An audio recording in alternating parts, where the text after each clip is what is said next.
యెహోషువ గ్రంథము 15వ అధ్యాయము 61వ వచనం చదివితే, యెహోషువ గ్రంథము 15వ అధ్యాయము 61వ వచనం చదివితే,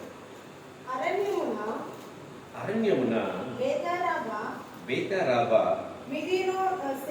మిదీను సేకాక నిబ్షాను ఇల్మేలాహు ఎంగేది అన్నవి వాటి పల్లెలు కూడా 6 పట్టణములు నివసించిన ఏబీసీయులను యూదా వంశస్థులు తోలివేయలేకపోయారు కనుక ఏబీసీయులు నేటి వరకు యెరూషలేములో యూదా వంశస్థుల యొద్ద నివాసము చేయుచున్నారు. హల్లెలూయా. ఈరోజు వాక్య వంశం ఎంగేది. ఇక్కడే ఉంది చూడండి, ఎంగేది ఎన్నో పట్టణం, చివరాఖరి పట్టణం అది చివరాఖరి స్థలము ఎంగేది. ఎక్కడ నేర్చుకున్నారు సిస్టర్? ఏంటి బ్రదర్ అని అడగాలి. అని ఎక్కడ నేర్చుకోవాలి మీరు? హల్లెలూయా, హల్లెలూయా. ఎంగేది ఇది ఎవరికి పంచిపెట్టబడింది? ఎవరి కాలంలో ఎవరికి పంచిపెట్టబడింది? అక్కడ ఎవరు నివాసం చేసి ఉన్నారు చెప్పండి. ఎవరి కాలంలో పంచిపెట్టబడింది? ఎవరికి పంచిపెట్టబడింది? అక్కడ ఎవరు ఉండేవారు? ఆ సైడ్ చూస్తారేమ్మా. అంటే స్పష్టంగా ఇక్కడ వాక్యాల లేఖనాలు రాయబడితే మీకు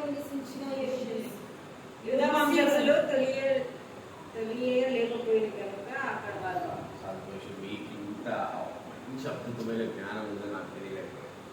యెహోషువ కాలంలో, యెహోషువ గ్రంథంలో వారికి పంచిపెట్టిన వ్యక్తి ఎవరు? యెహోషువ కాలంలో యెహోషువ ఎవరికి పంచిపెట్టాడు ఈ స్థలాల్ని? యూదా వంశస్థులకు పంచిపెట్టాడు. ఎవరు పంచిపెట్టాడమ్మా? యూదా వంశస్థులకు పంచిపెట్టాడు. ఆ యూదా వంశస్థులు ఆ ప్రాంతంలో వారికంటే ముందుగా నివసించిన యెబూసీయులను తరిమివేయలేకపోయారు కనుక సంపూర్ణంగా నేటి వరకంట కూడా ఆ యూదా ప్రాంతంలో అనగా యెరూషలేము ప్రాంతంలో యెబూసీయులు వారితో పాటు నివాసము చేస్తూనే ఉన్నారు. అది యూదా వారి యొక్క మైనస్ పాయింట్. వీరు ఏ దాన్ని పొందుకున్నారు? యూదా ప్రజలు అనగా ఎంగేది అనే ఒక ప్రాంతాన్ని పొందుకున్నారు. ఏ ప్రాంతం అమ్మా? ఎంగేది అనే ప్రాంతం. ఏ ప్రాంతం రా? ఎంగేది.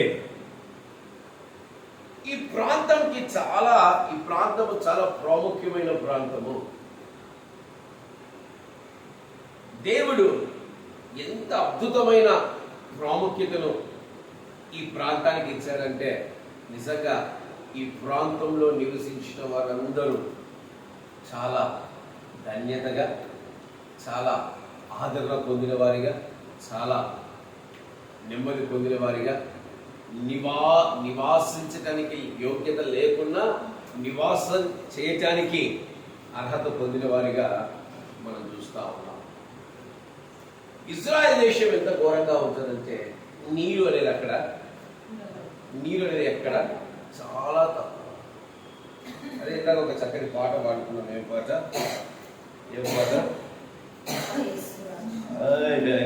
యాత్రలో నాగు చోటు నీవే, నా నీటి ఊట నీవే, అతి కాంక్షణీయుడా ఆదుకునేదని మీద, అతి కాంక్షణీయుడా ఆదుకునేదని మీద. అనగా వారు అక్కడి నుంచి ప్రయాణం అవుతున్నప్పుడు వస్తున్నప్పుడు ఎక్కడి నుంచి? అరణ్య. ఆ కాలం ఇశ్రాయేలు ప్రజలు ప్రయాణమై వస్తూ ఉన్నారు. అలాగే యెరూషలేము ప్రాంతంలో అరణ్యాలు ఎంత ఘోరంగా ఉంటాయంటే మనమైతే ఒక్కరోజు కూడా మనం బాపట్ల ప్రాంతంలోని ఎండనే తట్టుకోవడానికి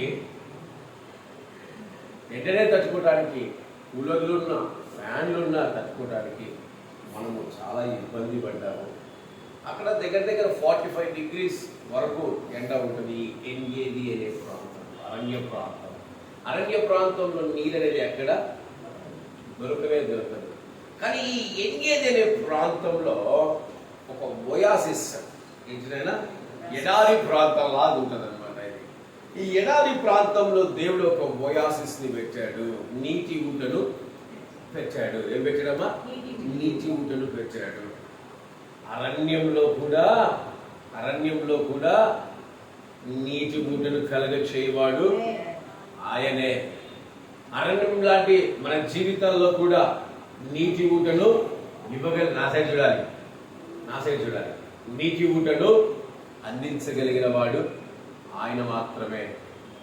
ఎడారి త్రోవలోనే నడచిన ఎరుగని మార్గములో నన్ను నడిపిన నా ముందు నడచిన జయవీరుడా నా విజయ సంకేతమా.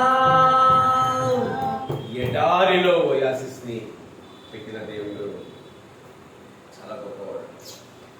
ఇది ఎలా ఉంటుందంటే ఇది ప్రవహిస్తుంది. ఆ ఓయాసిస్ నుంచి ఏం చేస్తుంది తెలుసా? అరణ్యంలో ఒక దారలాగా ప్రవహిస్తూ ఉంటుంది. ఒక ప్రవాహం కలిగిన నీటి ఊట. ఇది ఎన్గేది ప్రాంతంలో ఉండే నీటి ఊట.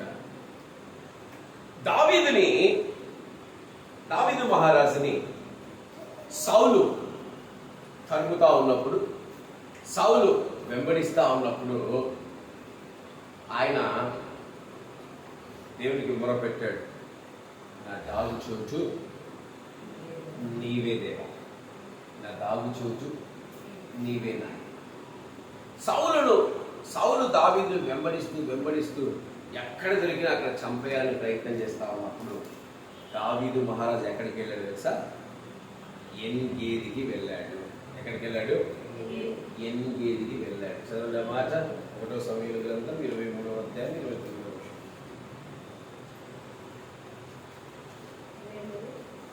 1 సమూయేలు గ్రంథం 23వ అధ్యాయం 29వ వచనం. తరువాత దావీదు అక్కడి నుండి పోయి ఎన్గేదికి వచ్చి ఎక్కడికి వచ్చాడంట? ఎన్గేదికి వెళ్ళి అక్కడ కొండ స్థలములలో నివాసము చేయుచుండెను. దేవుడు యూదా వారికి పంచిపెట్టిన ఒక గొప్ప స్థలాల్లో, యూదా వారికి పంచిపెట్టిన భాగాలలో ఈ ఎన్గేది అనే స్థలం కూడా చాలా ధన్యత కలిగిన స్థలము, చాలా ప్రాముఖ్యత కలిగిన స్థలము. ఎందుకంటే ఈ ఎన్గేదిలో నీరు ఉంది, ఈ ఎన్గేదిలో పచ్చదనం ఉంది, ఈ ఎన్గేదిలో సమృద్ధి ఉంది. ఎడారి మధ్యలో, అరణ్యం మధ్యలో నీటి ఊట. ఎలా ఉంటుంది మనకి? అరణ్యం మధ్యలో నీటి ఊట ఎలా ఉంటుంది? నీటిలో ఇంకేయాలనిపిస్తుంది.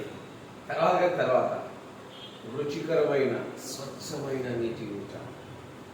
దావీదు మహారాజు అతని సైన్యము సౌలు తరుముతా ఉన్నప్పుడు ఈ ఎన్గేదికి వచ్చి అక్కడ ఎందుకు నివసించారు తెలుసా? అక్కడ నీరు అనేది దావీదు మహారాజుకు దొరుకుతూ ఉంది. నీరున్న చోట ఆహారం ఉంటుంది, నీరున్న చోట జంతువులు ఉంటాయి, నీరున్న చోట సమృద్ధి ఉంటుంది, నీరున్న చోట మనిషి జీవనము సాగుతూ ఉంటుంది. మారా ఉన్న స్థలంలో ఎవరు లేరు. ఆ నీరు ఎందుకు పనికిరాదు, అవునా కదా? పనికి మళ్ళీ నీరు దగ్గర పోయి పైన పేరు హుస్సేన్ సాగర్ నీరు దగ్గర పోయి ఆస్వాదిస్తాం. మనం ఆస్వాదించగలము? ఆస్వాదించగలం. అదే మంచి సరస్సు దగ్గర సరే, నది పారే నది దగ్గర ఏం చేస్తాం? చాలా చక్కగా నిలబడి ఆస్వాదించేవాడిగా ఉంటారు. ఎందుకంటే అక్కడి నుంచి వచ్చే గాలి మంచి గాలి, సువాసన కలిగిన గాలి. ఆ మాల దగ్గర ఎవరు జీవించలేకపోయారు, కానీ ఈ ఎన్గేది దగ్గర ప్రతి ఒక్కళ్ళు జీవించలేదు.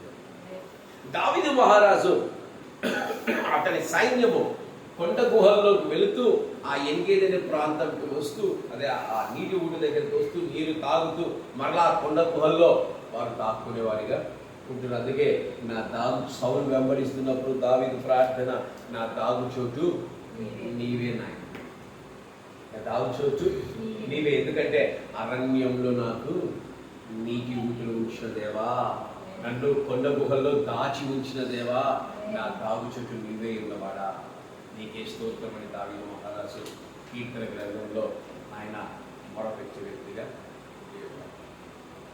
మరి ఈ ఎంగేదిలో ఏముంది, ఈ ఎంగేదిలో ఎలాంటి మంచి ఫలం ఉంది అనేది నిజంగా మనమే ధ్యానం చేసుకోవాలి. ఈరోజు ఈ నీటి ఊట, ఎంగేదిలో ఉన్న నీటి ఊట మన హృదయాల్లో కూడా ప్రవహించే నీటి ఊటగా ఉండాలి. ఎట్లుండాలా?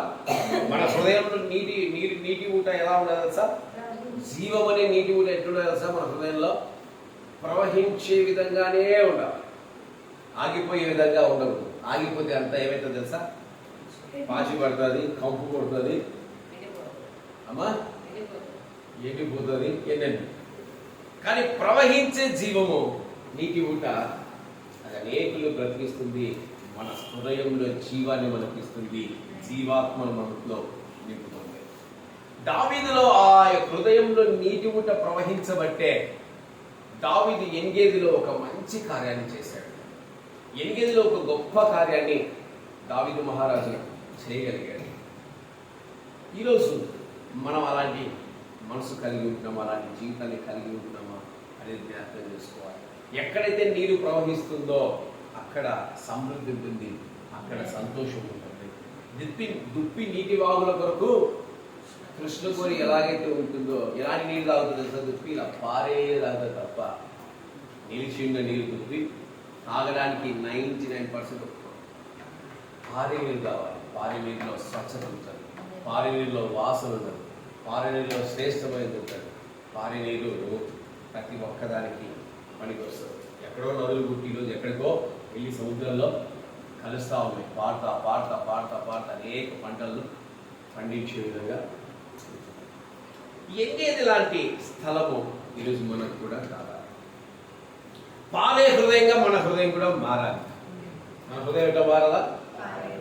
జీవనదిని నా హృదయములో ప్రవహింపచేయుమయా, నా యేసయ్యా జీవనదిని నా హృదయములో ప్రవహింపచేయుమయా, శరీర క్రియలన్నీయు నాలో నశింపచేయుమయా.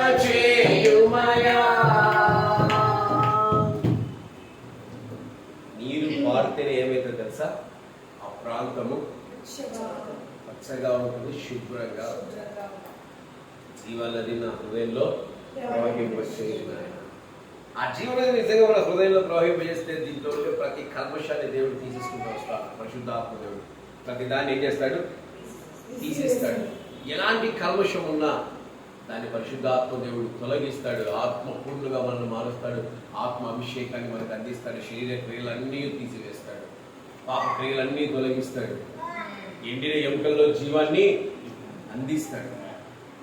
ఈరోజు ఎంగేదిలో మనం కూడా నివసించే వారంగా ఉండాలి. మనం కూడా ఎక్కడ నివసించే వారంగా ఉండాలి? ఎంగేదిలో మనం నివసించే వారంగా ఉండాలి. ఎంగేదిలో దేవుడు దావీదు మహారాజుకు దాగు చోట ఇచ్చాడు, సమృద్ధిని ఇచ్చాడు, ఆహారాన్ని ఇచ్చాడు, వారందరికీ తాగడానికి నీళ్ళు ఇచ్చాడు. ఎడారిలలో నిజంగా దేవుడి కార్యం గొప్పది. ఎడారులలో కూడా, అరణ్యాలలో కూడా నీరు ప్రవహింప చేయగలిగిన వాడు ఆయన మాట. దావీదు మహారాజు ఆయన ఎంగేదిలో ఎంత గొప్ప కార్యం చేశాడంటే ఒకసారి మనం చదువుదాం. 1 సమూయేలు గ్రంథం 24వ అధ్యాయం 1వ వచనం. సౌలు ఫిలిష్తీయులను తరుముటకు మాని ఆ. తిరగరాగా దావీదు ఎంగేది అరణ్యమునందున్నాడని అతనికి వర్తమానము వచ్చెను. అప్పుడు సౌలు ఇశ్రాయేలు అందరిలో నుండి 3000 మందిని ఏర్పరచుకొని వచ్చి కొండ మేకలాగు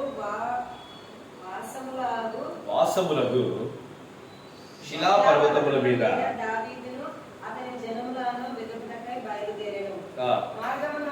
మార్గముననున్న గొర్రె దొడ్డకు అతడు రాగా అక్కడ గుహ ఒకటి కనబడెను.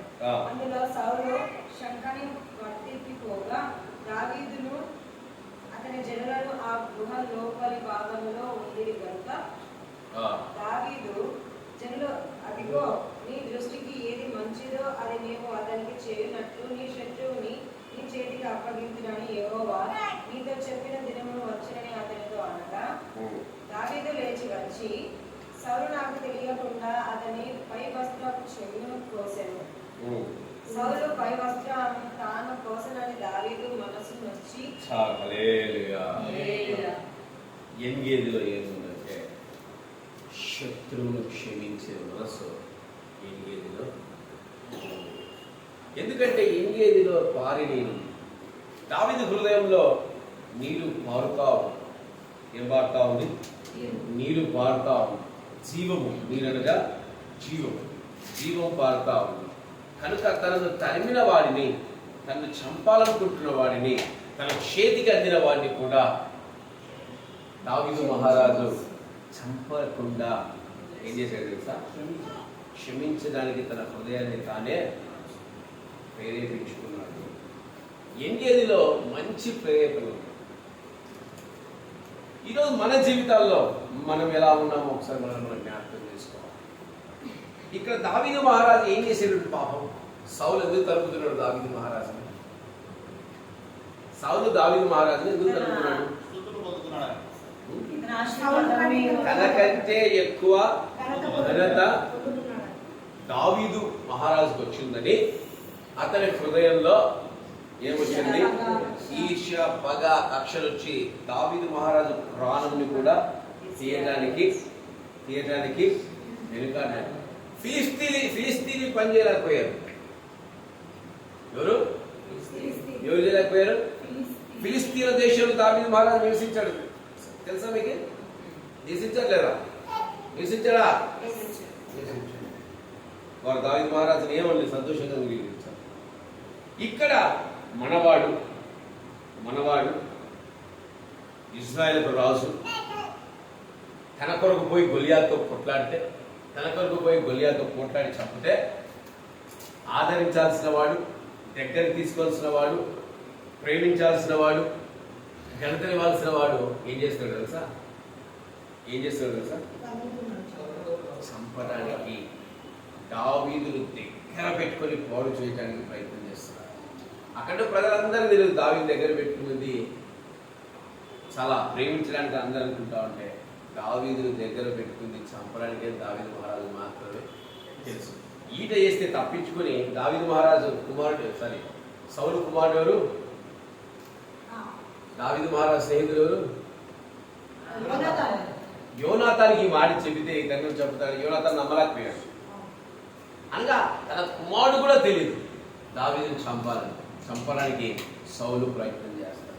ఈరోజు మన జీవితాల్లో మనకు శత్రువులు బయట వాళ్ళు కాదు, ఫిలిస్తీన్లు కాదు. మనకు శత్రువులు ఎవరు? ఫిలిస్తీన్లు కాదు. దావీదు మహారాజు శత్రువు ఎవరు? తనవాడే, తన రాజే, తనవాడే, తన కుటుంబీకుడే. తను ఆదరించాల్సినోడు, తన దగ్గర తీసుకోవాల్సినోడు, తను ప్రేమించాల్సినోడు ఇప్పుడు ఏం చేస్తున్నాడు? చంపాలని చూస్తున్నాడు. అది కూడా తరిమి చంపాలని చూస్తున్నాడు. ఏం పాపం చేస్తున్నాడు దావీదు మహారాజు? తనలో దయ్యాలు పట్టప్పుడు వాయించి దయ్యాలు పోగొచ్చాడనే అతి భయంకరమైన ఇశ్రాయేలు ముందు వీరుడుగా ఉన్న గొలియాతుని చంపాడనే ఏం అపకారం చేశాడు దావీదు మహారాజు సౌలు? ఈ కాలంలో మన ఆత్మీయులు కూడా ఇలాంటి జీవితాన్ని కలిగి ఉంచున్నారు. మన సొంత వాళ్ళు కూడా ఇలాంటి బ్రతుకునే కలిగి ఉంచున్నారు. మనం వారికి అపకారం చేయాల్సిన అవసరంలా. శత్రువులు ఎక్కడో లేరు. శత్రువులు ఎక్కడుంటారు? మన పక్కలోనే ఉంటారు. శత్రువులు దూరం నుంచి రారు మనకి, మన పక్కలోనే మనతోనే ఉంచారు. మనసులో ఒకటి, బయట ఒకటి. ఎప్పుడు దొరికితే ఎప్పుడు వీరిని పాడు చేద్దామా, ఎప్పుడు వీరిని చంపేద్దామా, ఎప్పుడు వీరిని నాశనం చేద్దామా అని ప్రయత్నం చేస్తూ ఉంటాం. అలాంటి స్థితిలో ఉన్న దావీదు మహారాజు ఏం చేయాలి? సౌలు దొరికితే అలాంటి స్థితిలో ఉన్న దావీదు మహారాజు సౌలు దొరికితే ఏం చేయాలి? అదే దావీదు మహారాజు వేరే వాళ్ళతో యుద్ధం చేయండి, ప్రచండమైన వేగంతో యుద్ధం చేస్తారంట. దావీదు మహారాజు యుద్ధం చేస్తే ప్రచండమైన వేగం, అతి వేగంతో యుద్ధం చేస్తాడంట. చాలా స్పీడ్గా ఉంటాడంట. ఎవరైనా సరే ఆయన ముందు నిలబడడానికి భయపడతారు. అలాంటి వ్యక్తి, శత్రువులను చంపేసే వ్యక్తి సౌలు చేతికి దొరికితే దావీదు మహారాజు పరిగెడతానే ఉన్నాడు. ఎవరి గురించి పరిగెత్తాడు? ఈయన గురించే పరిగెత్తాడు. ఆ సంగతి ఆయన తెలుసు. పరిగెత్తేవాడి పరిస్థితి సుఖంగా ఒక చోట హ్యాపీగా ఉండి తినేవాడి పరిస్థితి ఎలా ఉంటుంది? అరణ్యాలెమ్మడి, దేశాలెమ్మడి, తిండి లేక, తిప్పలేక, కొండ గుహల్లో దాక్కుంటూ ప్రాణభయంతో పరిగెత్తేవాడి పరిస్థితి ఎలా ఉంటుంది? ఏమనిపిస్తుంది మనకి? నన్ను పరిగెత్తేవాడు దొరికితే ఉంటుంది, ముక్కలు ముక్కలు ముక్కలు ముక్కలు నడుపుతా అంటారు వాళ్ళు. ఏమంటారు? ముక్కలు ముక్కలు ముక్కలు నడుపుతా అంటారు. మన శత్రువు మన చేతికి దొరకాలే అంటాం. మన శత్రువు మన చేతికి దొరకాలే కానీ వాడి కథ చెప్తా అంటాం. దేవుడు దొరికించాడు. చూద్దాం దావీదు ఏం చేస్తాడు. దావీదు మహారాజు అదే ఎంగేదిలో ఏముంది? జీవం ఉంది. ఎంగేదిలో జీవం ప్రవహిస్తా ఉంది. ఎక్కడైతే ప్రవహిస్తా ఉంటాడో జీవం అనేది, ఎక్కడైతే పరిశుద్ధాత్మజుడు ప్రవహిస్తా ఉంటాడో వారి హృదయంలో పరిశుద్ధమైన ఆలోచనలే వస్తాయి. శత్రువు దొరికినా కూడా క్షమించే మనసు ఆ ఎంగేదిలో మాత్రము ఉంది. చేతికి దొరికాడు సౌలు. ఏ గుహలో అయితే దావీదు మహారాజు సైలెంట్ ఆడుకున్నాడు అదే గుహకు వచ్చాడు. అక్కడే అలసి పడుకున్నాడు. ఇప్పుడు శత్రువు చేతికి గొంతు పోయడానికి ఎంత సమయం? సెకండ్. ఆ చంట అయిపోతుంది. ఇదే పెద్ద గచ్చిదే, ఐరన్ వేసుకుంటామా? అలాంటిది దావీదు మహారాజు నిజంగా దేవుడు ఎందుకు నా హృదయానుసారుడు ఎందుకు అన్నాడు కానీ అందుకే అన్నాడు. తన పై వస్త్రాన్ని కోసేటప్పుడు కూడా తన మనసు నొచ్చుకుంటుందంట. అతన్ని చంపేక వదిలిపెట్టండి, తన పై వస్త్రాన్ని చించడానికి కూడా అతని హృదయం నొచ్చుకుంది అని వ్రాయబడింది దావీదు మహారాజు. ఎందుకంటే యెహోవా చేత అభిషేకించబడిన వారిని నేను చంపకూడదు, నేను అతన్ని పాడు చేయకూడదు. అతను నన్ను ఎంత కష్టపెట్టినా, అతను నన్ను ఎంత దుఃఖపరిచినా, అతను నన్ను ఎంత బాధ పెట్టినా, అతని వల్ల నేను రోడ్ల మీద ఉన్నా, అతని వల్ల నేను అవమానాలు పొందినా, అతని వల్ల నేను ఎన్ని కార్యాలు చేసినా నేను అతన్ని చంపను. ఎందుకు? యెహోవా చేత అభిషేకించబడిన వాడు. ఎలాంటి హృదయం అంటే హృదయమాల అతిక్యాం, ఎలాంటి హృదయం అది, ఎలాంటి జీవం అది. ఎంగేదిలో జీవం ఉంది, ఎంగేదిలో జీవం పారుతుంది. శత్రువుని కూడా క్షమించే హృదయం ఎంగేదిలో దావీదు పొందుకోగలిగాడు. అంటున్నాడు, నేను చంపను, నేను అతన్ని చంపను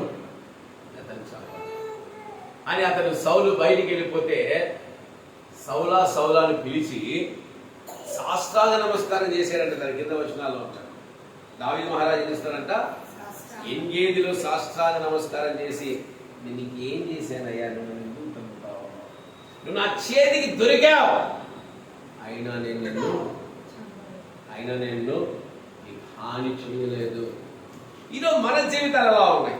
మన శత్రువు మన చేతికి దొరుకుతాయి, మనం వెంబడించేవాడు మన చేతికి దొరికితే, మనకు రోడ్ల మీద వేసేవాడు మన చేతికి దొరికితే, మనకు విరోధంగా మాట్లాడేవాడు మన చేతికి దొరికితే ఏం చేస్తాం తెలుసా? మనం ఏం చేస్తాం చెప్పండి? ఆడుకుంటావా? ఇడుచుకుంటావా? ఎన్నైనా చేస్తాం. అవమానపరుస్తావా? నిందపరుస్తావా? ఎన్నైనా చేయగలం. దావీదు మహారాజు లేడు. తను చెప్తున్నాడు, నన్ను వెంబడించిన, నన్ను గాయపరిచిన, నన్ను చంపాలని చూసిన, నువ్వు యెహోవా చేత అభిషేకించబడిన వాడి కనుక నేను క్షమిస్తున్నాను, నిన్ను వదిలేస్తున్నాను, నీ ప్రాణాన్ని నేను వదిలేస్తున్నాను, వెళ్ళిపో సౌలు మహారాజా, వెళ్ళిపో అని అని చెప్తా ఉన్నారు. ఈరోజు మన జీవితాలు నిజంగా ఎలాంటి అనుభవాల కూడా మనం జీవిస్తున్నామో కూడా మనం జ్ఞాపకం చేసుకోవాలి. ఈరోజు మనం అనుకుంటాం మన శత్రువు అపవాదే మనం అనుకుంటాం. కాదు, ఈరోజు మన శత్రువు అపవాదే. మన శత్రువు ఎవరు? అపవాది కాదు. వాడు ఎప్పుడు డైరెక్ట్ గురించి మనం తగలదు. ఎవడో కూడా హృదయంలో దూరుతాడు. వాడి ద్వారా మన ఆత్మీయ జీవితాన్ని పాడు చేస్తాడు. దావీదు మహారాజు కష్టపడినట్టు ప్రజల కోసము ఇంకా ఏ సేవకుడు కష్టం. ప్రజల యొక్క కష్టాలు, ప్రజల యొక్క దుఃఖాలు అన్నీ ఎరిగిన వాడు, ఆత్మీయుడు, దేవునికి ఇష్టంగా జీవించిన వాడు. ఈరోజు తన వారే ఏం చేస్తున్నారు? దావీదు మహారాజుని వెంబడిస్తున్నారు. ఇంకొక చోట దావీదు మహారాజు కలిగిన ఒక అనుభవాన్ని చూద్దాము. 1 సమూయేలు గ్రంథము 30వ అధ్యాయము. 1 సమూయేలు గ్రంథము 30వ అధ్యాయము 9వ వచనం. దావీదును అతని జనులను మూడవ దినమందు సిక్లగునకు వచ్చిరి. అంతలో అమాలేకులు దండెత్తి దక్షిణ దేశం మీదను సిక్లగు మీదను పడి కొట్టి దాన్ని తగులబెట్టి గంటనేమి అదుపులనేమి అందులో ఆడవారందరినీ చెరపట్టుకొని చంపక వారిని తీసుకుని వెళ్ళిపోయి ఉండిరి. దావీదును అతని జనులను పట్టణంలోకి వచ్చి అది కాచబడి ఉండయు తన భార్యలు కుమారులను కుమార్తెలను చెల్లరికి కొనుకోబడి ఉండటం చూసి ఇక ఏడ్చుచు శక్తి లేకపోనంత బిగ్గరగా ఏడ్చి. ఏమైందంటే దావీదు మహారాజు అతని జనులు, ఎవరినైనా అతని సైన్యము ఏదో చాలా చక్కగా దావీదు అతని జనులు. అక్కడ కూడా మనం ఏం చదివాము? 23వ అధ్యాయంలో దావీదు జనులు మాట్లాడుట. అయ్యా నీ చేతికి యెహోవా అప్పగించాడు, యేసేయి. జనులు ఏమంటున్నారు? యేసేయి. ఇక్కడ దావీదు జనులు ఏమంటున్నారు? జనులతో దావీదు మహారాజు ఆ ప్రాంతంలో లేడు. ఆ ప్రాంతానికి వచ్చేసరికి దావీదు మహారాజు కుటుంబంను, అతని పిల్లలను, అక్కడ ఇశ్రాయేలు ప్రజల యొక్క కుటుంబాలన్నీ బానిసత్వంలో తీసుకెళ్లారు. దావీదు మహారాజు కుటుంబాన్ని వదిలిపెట్టారా? లేదు. అవును కదా? వారితో పాటు దావీదు మహారాజు ఉన్నాడు. వారితో పాటే దావీదు మహారాజు నష్టపోయాడు. జనులు ఏడుస్తున్నాడు, దావీదు మహారాజు ఏడుస్తా ఉన్నారు. ఇప్పుడు ఏం చేయాలా? జనులు ఏం చేయాలా? వారికి రాజుగా ఉన్న నాయకుడే ఏడుస్తా ఉంటే జనులు ఏం చేయాలా? వాళ్ళు ఏడుస్తున్నారు. ఏం చేయాలా? అయ్యా నువ్వు ఏడవద్దు, నువ్వు బాధపడద్దు, ఏం కాదులే, మరలా మనం పోయి ఫైట్ చేద్దాం, తెచ్చుకుందాం, మనకు దేవుడు ఉన్నాడు అనాలా? నాయకుడు ఏడుస్తా ఉంటే వీళ్ళేం చేస్తున్నారు చూద్దాం. చదవండి, వీళ్ళేం చేస్తున్నారు చూద్దాం. ఇశ్రాయేలురాలైన అహీనోయను కర్మెలీయులైన నాబాలు భార్య అయిన అబీగయీలు అను దావీదు ఇద్దరు భార్యలు చెరలను కొనుక్కోబడగా చూచి దావీదు మిక్కిలి దుఃఖపడెను. మరియు తమ తమ కుమారులను బట్టి కుమార్తెను బట్టి జనులందరికీ ప్రాణం విసిగినందున రాళ్ళు చూపి దావీదును చంపుతాము రండని వారు చెప్పుకొనగా ఏం చేశారంట? ఇప్పుడు దావీదుతో ఉన్నవారే, అయ్యా నువ్వు మా నాయకుడు అన్నవాళ్ళే, దావీదుతో నడిచిన వాళ్ళే, దావీదుతో ఈ కొండ గుహలో ఉన్నవాళ్ళే, దావీదుతో నువ్వు ఎక్కడుంటే మేము ఎక్కడుంటే నువ్వేం తింటాం అన్నవాళ్ళే తమ భార్య పిల్లల దగ్గరికి వచ్చేసరికి, వాళ్ళని కొనిపోయేసరికి ఇప్పుడు ఏం చేద్దాం అనుకుంటారు తెలుసా? దావీదు మహారాజు ఏం చేయాలి? మామూలు కాదు. ఎట్లంట రాళ్ళతో కొట్టి చంపారు. ఈరోజు ఎలాంటి ఆత్మీయ జీవితం ఆ రోజుల్లో ఉన్నాయో ఈ రోజుల్లో కూడా అలాంటి ఆత్మీయ జీవితమే ఇప్పుడు అలాగే కష్టపడుతున్నారు. నాయకుడితో నడుస్తారు, నాయకుడితో జీవిస్తారు, నాయకుడితో బ్రతుకుతారు, నాయకుడితో ఉంటారు. శివరాత్రికి కష్టం వస్తే నాయకుడిని చంపాలి. దురాత్మలు పోవడానికి దావీదు కావాలి, గొలియాతును చంపడానికి దావీదు కావాలి. అక్కడ సౌలుకు తప్ప ఘనత దావీదుకు వచ్చినప్పటికీ అక్కడ దావీదు నిలబెట్టడానికి దావీదు కావాలి, కూతురుని ఇవ్వడానికి దావీదు కావాలి. కానీ వెనక మటుకు దావీదు మహారాజు రానే రా. అందుకు దావీదు మహారాజు ప్రాణంనైనా తీయటానికి వెనకాడని వారే లేదు. ఈరోజు శత్రువులు ఎక్కడో లేరు. శత్రువులు ఎక్కడున్నారు? మన వాళ్ళే, మనతో ఉన్న వాళ్ళే, మనతో నడిచే వాళ్ళే. అయినప్పటికీ దావీదు మహారాజు మొట్టమొదటిగా ఏం చేశాడు? ఎంగేదిలో క్షమించాడు.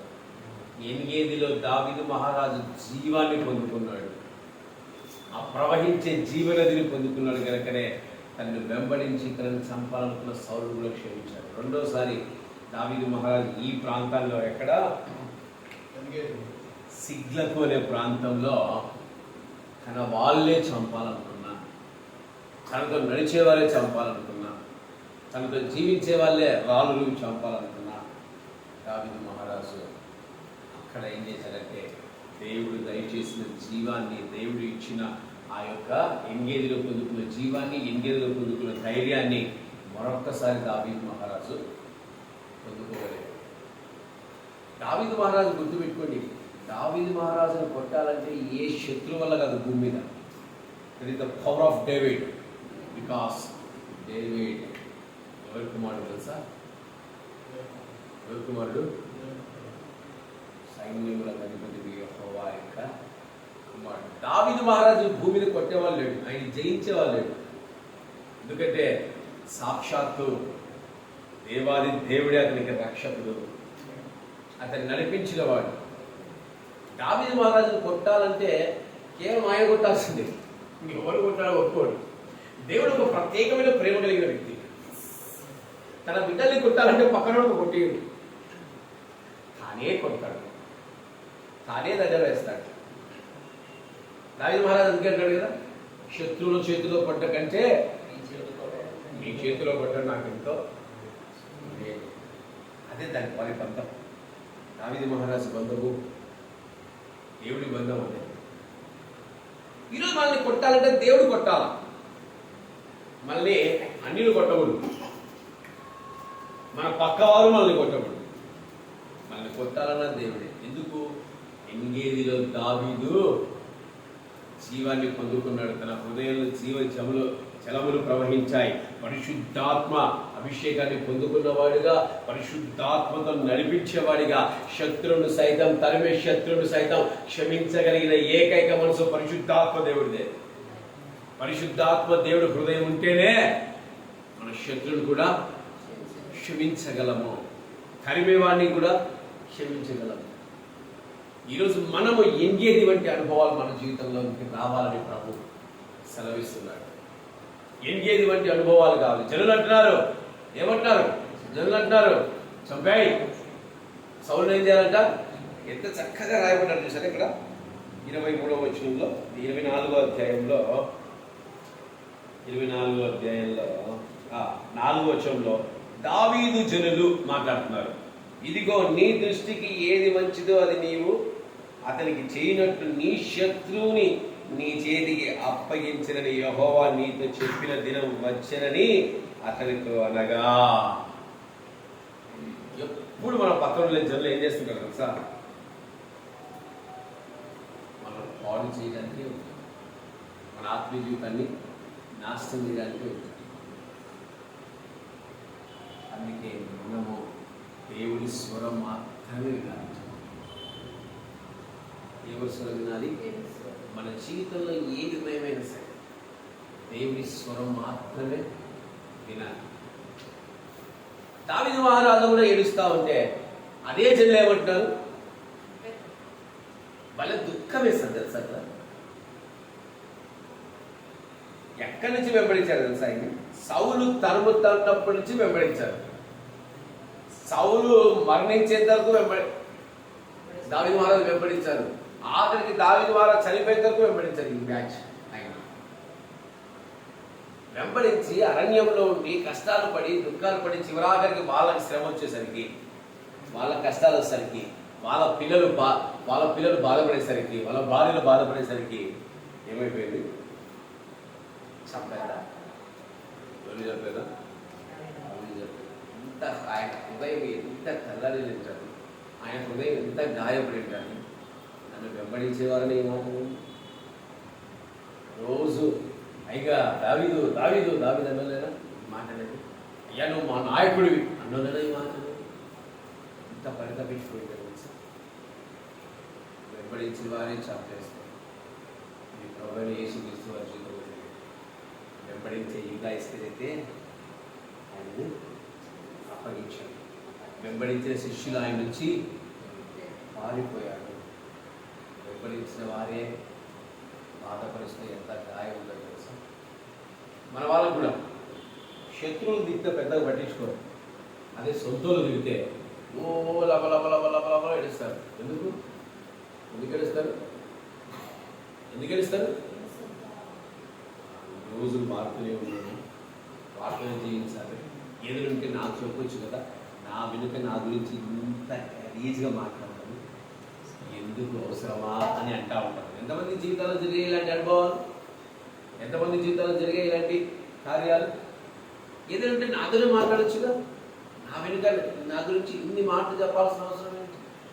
బాధిస్తాను. కానీ దావీదు మహారాజు ఎంత గొప్ప కార్యం చేశారు ఇక్కడ. దావీదు తన దేవుడైన యెహోవాను బట్టి ధైర్యం నేర్చుకున్నాడు. తన వారే తనని చంపాలనుకుని, తన వారే తనను నాశనం చేయాలనుకుని, తన వారే భూమి మీద లేకుండా దావీదుని చేయాలనుకున్నప్పుడు దావీదు ఏం చేశాడు తెలుసా? యెహోవాను బట్టి ధైర్యం తెచ్చుకున్నాడు. ఈరోజు మన జీవితాల్లో మన వాళ్ళ ద్వారా ఎన్ని కష్టాలు వచ్చినా, మన వాళ్ళ ద్వారా ఎన్ని దుఃఖాలు వచ్చినా, మన వాళ్ళ ద్వారా ఎన్ని బాధలు వచ్చినా, శత్రువు ద్వారా వస్తే మనకి ఏమీ కాదు. మన వాళ్ళ ద్వారా వస్తే మనం ఏం చేయాలి? మన వాళ్ళే మనల్ని చంపాలనుకున్నా మనం ఏం చేయాలి? ధైర్యం తెచ్చుకోవాలి. వాడిని క్షమించి ఏం చేయాలా? యెహోవాను బట్టి ధైర్యం తెచ్చుకొని, యెహోవాను బట్టి ధైర్యం తెచ్చుకొని, అలా ధైర్యం తెచ్చుకోవాలంటే మనలో ఎంగేది అనుభవం కావాలి. అలాంటి ధైర్యం మనకు రావాలంటే మనలో ఎంగేది యొక్క జీవ జలములు ప్రవహించాలి. ఎంగేది జీవ జలములు మనలో ప్రవహించాలి. ఎంగేది అనుభవాలు మనలో ఎప్పుడు ఉండాలి. అనగా పరిశుద్ధాత్మ అనుభవాలు, పరిశుద్ధాత్మ నడిపింపు, పరిశుద్ధాత్మ కార్యములు మన హృదయంలో ఎప్పుడు ప్రవహిస్తా ఉంటే పాపానికి చోటివ్వము, అన్యాయానికి చోటివ్వము. ఎంత శత్రువునైనా క్షమించగలుగుతాము, సొంత వారినైనా క్షమించగలుగుతాము. ఎలాంటి కార్యాలయం చేయడానికి, దేవుడితో నిలబడడానికి మనము అర్హతను పొందుకుంటాం. ఈరోజు ఆ జీవనది మనలో ప్రవహిస్తా ఉందా? ఎంగేదిలో ప్రవహించే ఆ యొక్క నీటి ఊట ప్రవహించినట్టు ఈరోజు మనలో ప్రవహిస్తూ ఉందా? పరిశుద్ధాత్మ ఊట, పరిశుద్ధాత్మ ప్రవాహం మనలో ప్రవహిస్తా ఉందా? ఒకసారి జ్ఞాపకం చేసుకో. నువ్వు ఎండిన ఎముకల్లాగున్నా పరిశుద్ధాత్మ దేవుడు నీకు జీవాన్ని ఇవ్వగలడు. ఎప్పుడైతే జీవనది నీలో ప్రవహిస్తుందో నువ్వు ఎవరినైనా క్షమించగలవు, ఎవరినైనా మన్నించగలవు, దేవుడి కొరకు రోషంగా నిలబడగలవు. నీ వారే నిన్ను చంపుతామన్నా కూడా నువ్వు ధైర్యంగా నిలబడగలవు. ఎవరిని బట్టి? యెహోవాను బట్టి నిలబడాలి. యేసయ్యను బట్టి నిలబడాలి. నిలబడినవాడు తిరిగి కోల్పోయినవన్నీ పొందుకోగలడు. దావీదు నిలబడ్డాడు యెహోవాను బట్టి ధైర్యంగా. ఏం చేశాడు? వెళ్ళి ఏఫోదును తీసుకురా అన్నాడు. ఎమ్మడే అతని నమ్మకంగా ఉన్న వాళ్ళు ఏఫోదును తీసుకొస్తే యెహోవా యుద్ధ విచారణ చేయగా దావీదు బలం ఏంటి తెలుసా? ఏ పని చేసినా యెహోవా యుద్ధ విచారణ చేయించండి. ఏ పని చేయి, యెహోవా యుద్ధ విచారణ చేయించండి. ఆయన బలం అదే. మనం ఏ పని చేసినా దేవుని దగ్గర విచారణ చేస్తామా? దేవా ఇది ఇష్టమైన కార్యమా? ఈరోజు నా శత్రువులను జరుగుతున్నారు, నేను వారిని జయించగలనా అని మనం దేవుడు అడగలుగుతున్నాం. మీరు మన సొంత వారిని, ఆయనతో పాటు ఉండే వాళ్ళే నేను చంపేస్తాను దావీదు, నువ్వు వాళ్ళు నీ అంత చూస్తావు అంటే మరి ఆగరా ఆయన, నీ బాధ మీది ఆగట్రా ఆయన అని చెప్పేసి ధైర్యం తెచ్చుకుని దేవుడు మనకి మనకు దేవుడు ధైర్యం చెప్తూ అదే జిల్లతో నడిచాడు. బా ఏమి ఆత్మీయ జీవితం అంటే అదే జిల్లా యుద్ధాన్ని తీసుకెళ్ళాడు. ఎవరైతే దావీదు మహారాజు చంపుతా ఉన్నారో అదే జిల్లా తీసుకెళ్ళాడు యుద్ధానికి. అదే జిల్లతో జయించాడు అమాలేకుల్ని. అదే జిల్లతో వారి కుటుంబాలు వాళ్ళకి తీసుకొచ్చి మరి వారికి సంతోషాన్ని ఇచ్చాడు. That is the power of David. That is the power of David. దావీదు మహారాజు యొక్క శక్తి ఎలా సాధ్యపడింది? ఏంటి అనుకో ఆయన మనలో ఎలాంటి అనుభవాలు? ఈరోజు మన వాడే మనకు శత్రువుగా మారినా కూడా వాచుడు క్యాకరు మనం ఏం చేయాలి? యెహోవాను బట్టి ధైర్యం తెచ్చుకొని ఏం చేయాలి? కోల్పోయినవన్నీ తిరిగి పొందుకోవాలి. ఫైట్. ఎవరికి అగేనెస్ట్ గా ఫైట్ చేయాలి? అమ్మాలేకీలకు అగేనెస్ట్ గా మనం ఫైట్ చేయాలి. దావీదు తన జనులకు అగేనెస్ట్ గా ఫైట్ చేశాడా? ఎవరికి అగేనెస్ట్ గా ఫైట్ చేశాడు? తన ఆత్మీయ జీవితాన్ని దోచుకున్న అమాలేకులతో ఫైట్ చేశాడు. మరలా తన జీవాన్ని తెచ్చుకున్నాడు, తన కుటుంబాన్ని తెచ్చుకున్నాడు, తన యొక్క సంతోషాన్ని తెచ్చుకున్నాడు. ఈరోజు మనం తెచ్చుకోవాల్సింది ఇదే, మన సంతోషాన్ని, మన జీవాన్ని, మన కుటుంబాన్ని, మన యొక్క ఆత్మీయ. ఇలాంటి అనుభవాలు ఎంగేదిలో మాత్రమే ఉంటుంది. ఇలాంటి జీవం ఎంగేదిలో మాత్రమే ఉంటుంది. శత్రువులు బయట నుంచి పుట్టుకొని యేసయ్యకి శత్రువు ఎవరు తెలుసా? ఎక్కడి నుంచి వచ్చాడు తెలుసా? ఎక్కడి నుంచి వచ్చాడు? రోజు తనతో పాటు ఉండే వాళ్ళ నుంచి వచ్చాడు. 11 మంది బాగున్నారు, ఒక్కడు పట్టుకుంటాడు. అందరూ బాగుంటారు, ఒక్కడు పట్టుకుంటాడు.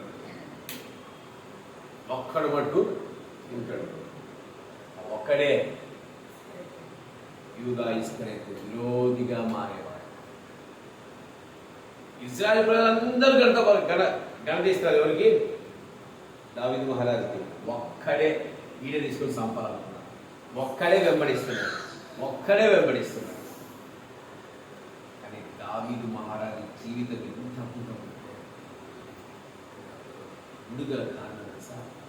ఆయన ఎంగేది వంటి జీవ జలములు, ఎంగేదిలో ఉన్న ఆ జీవ జలములు దావీదు మహారాజు హృదయంలో ఎప్పుడు ప్రవహిస్తూనే ఉంటాయి.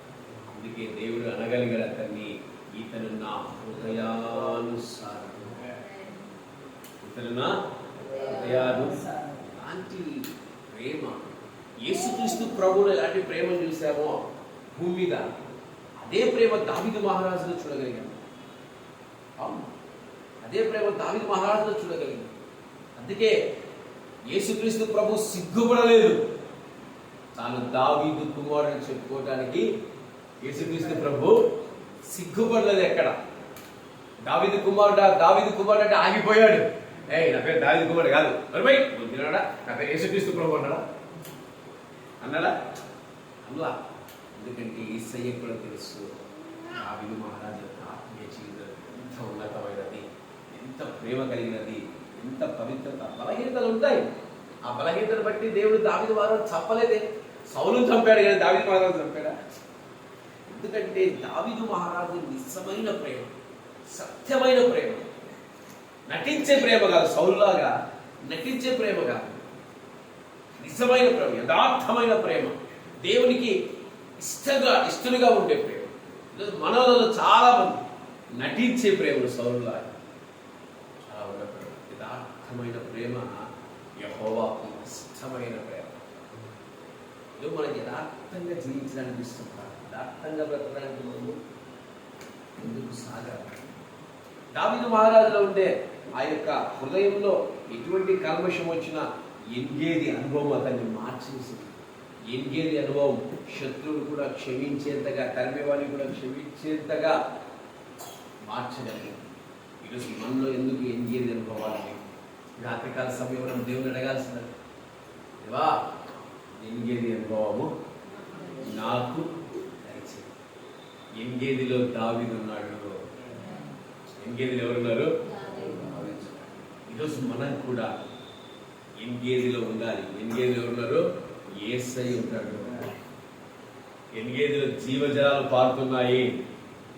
జీవ నదులు పారుతున్నాయి. అవి మన హృదయంలో ఎక్కువ ప్రవహిస్తున్నాయి. తను వెంబడించిన శత్రువులు, తను తరిమిన శత్రువులు, తన సొంత వారిని కూడా దావీదు మహారాజు క్షమించాడు. అలాగే రెండవదిగా తనను వెంబడించిన జనులను, తన్ను దుఃఖపరిచే జనులను, తన్ను బాధపరిచే జనులను, తన్ను భూమి మీద లేకుండా చేయాలనే జనులను కూడా దావీదు మహారాజు క్షమించగలిగాడు, మన్నించగలిగాడు. అందుకే ఆయన దావీదు అయ్యాడు. దావీదు మహారాజు ఎంగేది అనుభవం అంటే, ఎంగేది అనుభవం ఉంటే దావీదు మహారాజు లాగా మన జీవితాలు మాట్లాడు. ఈరోజు ఎంగేది అనుభవాలు మనలో ఉండాలి. ఈరోజు శత్రువులు మనకు ఎక్కడో ఉండదు, మన వాళ్ళలో ఉండదు. అయినప్పటికీ మనం క్షమించే హృదయం మనకు ఉండాలి, క్షమించే జీవితం మనకు ఉండాలి. అలాగే పోయి సౌరులు కలుసుకున్నాడా బాంచన్ నీ అమ్మడు వస్తానడా, ఓయ్యా నేను క్షమిస్తున్నా, వెళ్ళిపో, చంపకుండా వదిలేసి వెళ్ళిపో, నిదానం. క్షమించడం అంటే అదే పోయి బాంచన్ కాలు మీద పడ్డా కాదు. జ్ఞానం ఉండాలి, వివేకం ఉండాలి, వివేచన ఉండాలి. మనం ఎలా జీవించాలనేది మన చేతిలోనే ఉంటుంది. నువ్వు ఎలా జీవించాలో నీ చేతిలో ఉంటుంది. రెండవదిగా యెహోవాను బట్టి ధైర్యం తీసుకోవాలి. ఈరోజు మన ధైర్యము మనుషులు అయిపోయారు. ఇక మన ధైర్యం ఎవరు? మనుషులు కదా. అయ్యో వాళ్ళు లేకపోయారు, అయ్యో వాళ్ళని ఉండలేకపోయారు. మనుషుల ధైర్యమా? మనుషులు మన ధైర్యమా? ఎప్పటికీ కానీ కాదు. మన ధైర్యం ఎవరై ఉండాలి? నువ్వు ఎడారిలో ఉన్నా ఆ ఎడారిలో నుంచి నిన్ను విడిపించగలిగిన శక్తి దేవుడికి మాత్రమే. నువ్వు లోయలో ఉన్నా ఆ లోయ నుంచి బయటికి తీసుకొచ్చే శక్తి దొరికింది దేవునికి మాత్రమే ఉంది.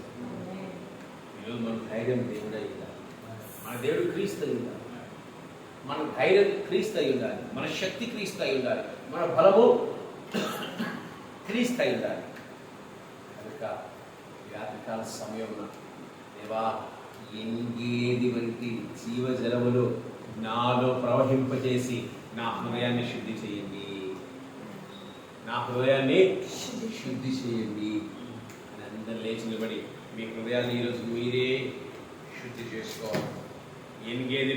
ఎంగేదిలో ప్రవహించే ఆ జలములు ఈరోజు నీలో ప్రవహించాలి.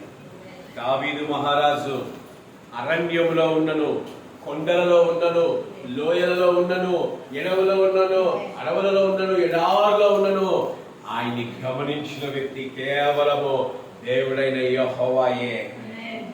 ఎంగేదిలో యెహోవా ఉన్నాడు, ఎంగేదిలో యెహోవా ఉన్నాడు. అందుకే దావీదు యెహోవా వంటి హృదయాన్ని కలిగి ఉన్నాడు, కలిగి ఉన్నాడు.